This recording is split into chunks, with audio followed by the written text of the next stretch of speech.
मित्रांनो, अगदी खेळता खेळता स्वराज्यासाठी लढलेले अस्सल भारतीय सुपर हिरोज 38 सुपर हिरोज तुम्हाला कळावेत म्हणून बनवलेला हा सॉरियस ट्रम्प कार्ड्स नावाचा मावळाचा खेळ.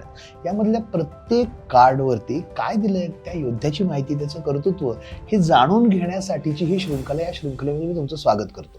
आपला फॉर्मॅट काय ठरलाय की आपण हे पिसून घेतो आणि जे कुठलं कार्ड येतं त्या कार्डबद्दल मी बोलायला सुरुवात करतो. मला सगळ्यात पहिल्यांदा कार्ड आलंय बाळाजी आवजी यांचं. चला आपण हे कार्डचं वाचन करूया. आपल्या खेळामध्ये, आपल्या या कार्डमध्ये प्रत्येक कार्डवर मराठी आणि इंग्रजी दोन्ही भाषेमध्ये या योद्ध्याची माहिती दिलेली आहे. हे एक प्रकारचं रिपोर्ट कार्ड असल्यासारखं आहे. प्रत्येक योद्ध्याला त्याला मिळालेल्या संध्यांप्रमाणे वेगवेगळं कर्तृत्व गाजवण्याची संधी मिळाली होती, त्याच्यातल्या क्षमतेप्रमाणे.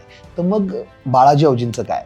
बाळाजी आवजींचं पद जे तुम्हाला दिसेल ते आहे पर्सनल सेक्रेटरी. शिवछत्रपतींचा बहिस्त प्राण, म्हणजे महाराजांच्या प्राणाबाहेर जो कोणी असेल, त्यांच्याकडे बघायचं असेल तर ते इतकं सुंदर नाव कमवलं होतं बाळाजी आवजी यांनी. त्यांना बहिस्त प्राण असं म्हणायचे. त्यांचा रँक जर तुम्ही पाहाल तर तो त्यांच्या कर्तृत्वामुळे 8 असा आहे. 8 नंबरचा रँक आहे. रँक हे खूप चांगलं पद आहे बरं का त्यांचं. सांगताना रँक त्यांच्या खाली, म्हणजे 30 जण त्यांच्या खाली आहेत. सो रँक सांगितल्यावर जिंकायची शक्यता चांगली आहे. पर्सनल सेक्रेटरी त्यांचं हुद्दा आहे, पद आहे. टेन्युरामीटर जर तुम्ही बघितलं, टेन्युरामीटर म्हणजे तो भाग, म्हणजे त्यांनी कोणत्या कालावधीत स्वराज्यासाठी कर्तृत्व गाजवलं. टेन्युरामीटरचं मी वेगळा व्हिडिओ केलेला आहे ज्याच्यामध्ये ते क्रम कळतो. पण आपल्याला दिसते की अफजल वधानंतर आणि राज्याभिषेकाच्या थोड्या आधीपर्यंत, राज्याभिषेकाच्या पर्यंत त्यांचं टेन्युअर आहे. म्हणून टेन्युअरला पॉईंट मिळाले 40. 4 पॉईंट्समध्ये त्यांचं टेन्युअर येलो दिसतंय, त्यामुळे 40 आहे. युद्ध सहभाग, इथं मात्र गडबड आहे. स्वतः युद्धात सहभागी होऊन लढले असे बाळाजी आवजी नव्हते. बाळाजी आवजी प्रॉब्ली एकमेव अपवाद होते ज्यांच्यासाठी हा नियम महाराजांनी शिथिल केला होता की तुम्ही प्रशासकीय कामात आहात म्हणून तुम्ही युद्ध नाही लढलं तर चालेल, असं चालायचं नाही स्वराज्यात. प्रशासकीय काम करणाऱ्या सगळ्यांना युद्धांमध्ये पण मुलुकगिरी पण करावी लागायची. बाळाजी आवजींसाठी मात्र तो अपवाद होता, त्यामुळे ते 0 आहे. तिथं मात्र तुम्ही हरू शकता ते कार्ड सांगितलं तर. परफॉर्मन्स बघितलं तुम्ही, त्यांची जर कामगिरी बघितली तर शिवछत्रपतींच्या सगळ्यात जवळचे, सगळ्यात विश्वासाचे, महाराजांनी जे पत्र लिहायचे, महाराज डिक्टेट करायचे आणि बाळाजी आवजी लिहायचे, तर ते पत्र महाराजांना अपेक्षित पद्धतीने लिहिलं जाण्याचं महत्त्वाचं काम त्यांनी केलेलं. त्यामुळे तुम्हाला परफॉर्मन्स, कामगिरी 9 दिसेल.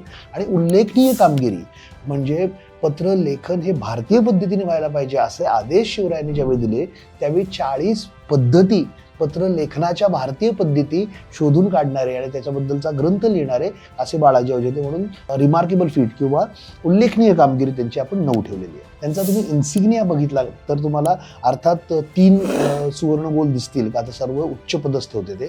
त्याच्या खाली तुम्ही विभाग बघितला, तुम्हाला प्रशासकीय विभाग दिसेल, बरोबर. दौत आणि त्याच्यामध्ये पीस तुम्हाला दिसणार आहे, त्याच्यामध्ये तराजू तुम्हाला दिसणार आहे. त्या खुणेवरनं तुम्हाला ओळखू येईल त्यांचा विभाग. अर्थात विभागाचा आपल्याला तुलनेशी काही संबंध नाही आहेत, पण तुम्हाला माहिती असलं पाहिजे की कोणता योद्धा कोणत्या विभागातला आहे म्हणून ते दिलेलं आहे.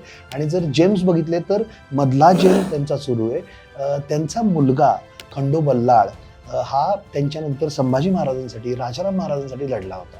त्यामुळे पिढ्यानपिढ्याच्या सर्व्हिससाठी, सर्व्हिस फॉर जनरेशन्स, पिढ्यानपिढ्याच्या स्वराज्य सेवेसाठी चा जो दिवा आहे तो चालू आहे. अशा प्रकारे हे अतिशय भन्नाट काळ आपण या भागात पाहिलं. भन्नाट स्वराज्य योद्ध्याला या भागात भेटलो. पुढच्या भागात नवीन योद्धा घेऊन येईन. तोपर्यंत जय शिवराय.